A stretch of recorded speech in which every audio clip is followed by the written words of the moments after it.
Bunutan siya ng ano, bagong tubong pakpak mga kalapatids. Ayan, medyo may dugo.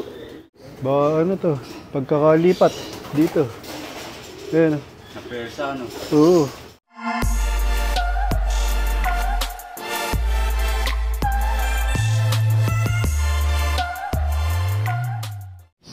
Welcome back mga kalapatids. Siyempre bago tayo tumapak ng loop, tatapak muna tayo dito sa Campion Multicide Disinfectant. Tapos siyempre yung ating mga ginagamit na mga supplements, produkto ng Campion, mga natural na produkto. Nutrigano, Pure Oregano, Eurolibo, Respower at Nutriwin. Tapos siyempre yung ating patoka, kalapatids, breeder mix.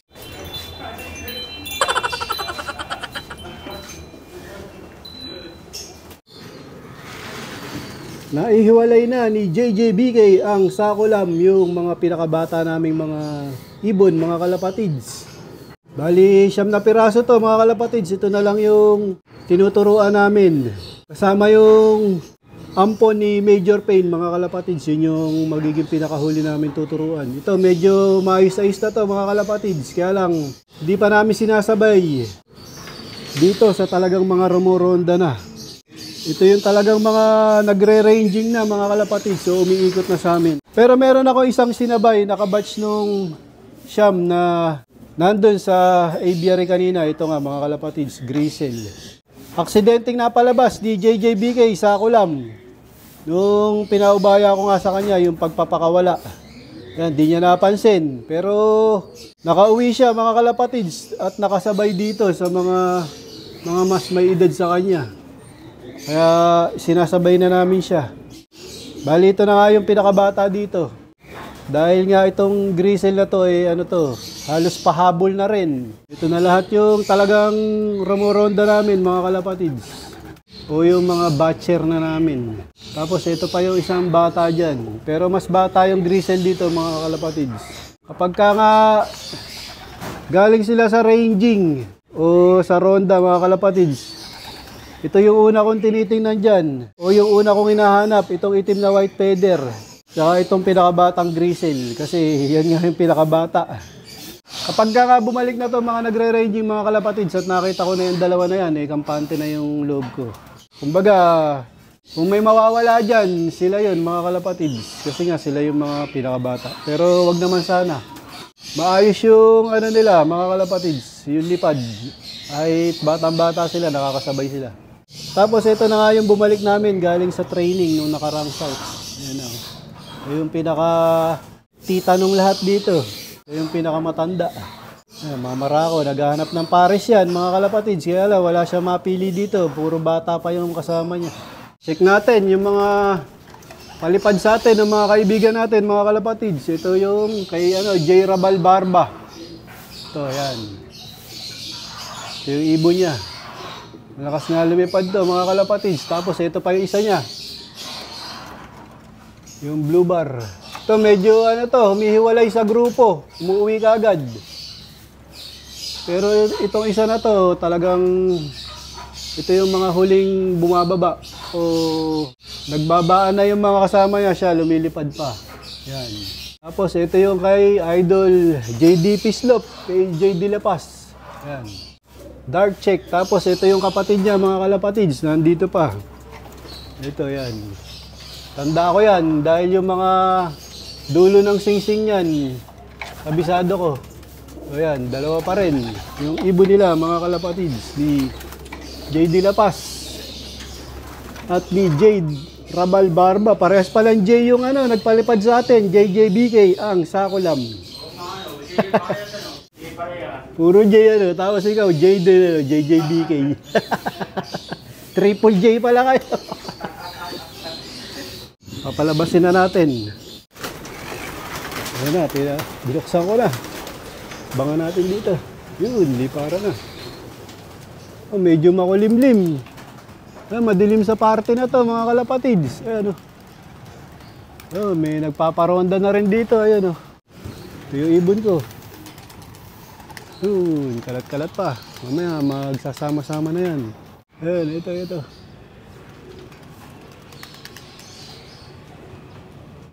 Ayun na yung iba Habol kayo. Ito na yung marami. Ayan. Ito pa, meron pa natira dito. Yun, lipara na. Meron pa. Yun, lipad ka agad yung isa. Bali, ayun na yung ibon namin. Kalat-kalat. 3 grupo. Ito pa isa. Tapos yung marami. Ayun, ang taas. Ayun. Tapos may mahabol na isa. Oh, ang taas niya. Magre-ranging yan. Kahapon, nag-ranging yan. JJB kaya sa kulam. Maano pa naman yan, makulimlim. Ha? Ang taas oh. Zoom natin mga kalapatids. Ayan, taas. Zoom na yan. Mahabol yung pangalawang grupo. Eh, may ano, mahabol. Ewan ko kung natatanong nyo mga kalapatids. Zoom na yan. Medyo maayos na silang lumipad. Ayan, halos di ko na matanaw. Pupunta doon sa madilim oh. Ayun, nasa madilim sila oh. Ayan oh, ayan, taas oh. Ito pa isa, ang taas din oh. Oo, ayan oh. Dalawa yan. Mahabol, ano, naghati. Taas. Ayan, epekto yan ng power combo mga kalapatids. Euro Libo at Tres Power. Tsaka yung patuka natin, syempre walang iba kung hindi ang kalapatids. Breeder mix ni Boss Ronald Gonzales yan. Wala, grinding na yun oh. Papunta na lang ano, Antipolo. Ayun, ayun, ayun. Ay, marami oh. Ayun oh. Pilit na hinahabol ng pangalawang grupo. Boss John Mayer Silmar, para lipad ng mataas yung ibo, kailangan ko na rin power. Ang taas na, wala na naman. Nangangawit yung leg nito. Kakatingala oh. Nawala na sa paningin namin yung mga ibon namin, mga kalapatids. Ayun! Ayun, ayun, ayun, ayun. Ang taas oh. Ayun, lit. Ito yung bagong model ng Reggie Cruzlop and Aviary. Nalibang to. Nag-abang na lang oh. Di na nag... Ito na mga kalapatids oh. Ayan, nagsama na. Dito sila sa ano. Nandito na sa kanan. Umikot. Nag-ikot kanina. Sama na lahat yan. Ayan oh. Dami na. Ito pa isa. Ayun, may sama pa oh. Bumaba kong David isa sa air eh. Nakita mo isa.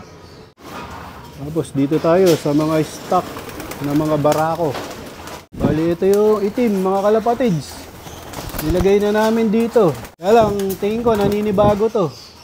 Pangalawang araw pa lang niya dito mga kalapatids. Kaya hindi niya pa alam yung kainan at saka yung inuman. Itong ibon nga na to mga kalapatids, pinahiram lang sa akin. Mahaba nga yung pakpak niya, saka yung buntot mga kalapatids. Siguro nga ano to, pang long distance. Yun nga, gaya ng sinabi ko kanina, pinahiram lang sa akin to. Ayaw ko nga sanang kunin mga kalapatids kasi nga baka wag naman sana, madisgrasya dito. Sabi nung may-ari, ako daw bahala. At maayos naman daw tayo mag-alaga. Yan, kaya dinala niya dito. Pero hinihintay ko nga siyang magsabi kung ano ang bloodline nito mga kalapatids kasi mahirap magmarunong. Maganda na yung siya mismo yung magsabi ng detalye ng bloodline nito. Itong ibon na to mga kalapatids galing din kay J. Rabal Barba. Yung nagpalipad sa atin at nagbigay ng gift bird ng mga high milim. So, siguro may idea na kayo kung saan galing to. Siyempre, si J. Rabal Barba, mga kalapatids, iisa lang ang kinuhanan na materyales, na pansier. Puro high milim nga yung ibon niya, mga kalapatids. Kaya lang, itong ibon na to ay kulay itim. Kaya gusto ko siya yung magpaliwanag ng bloodline nito. Kung bakit kulay itim. So yun, nabunutan siya ng ano, bagong tubong pakpak mga kalapatids. Kaya no, medyo may dugo.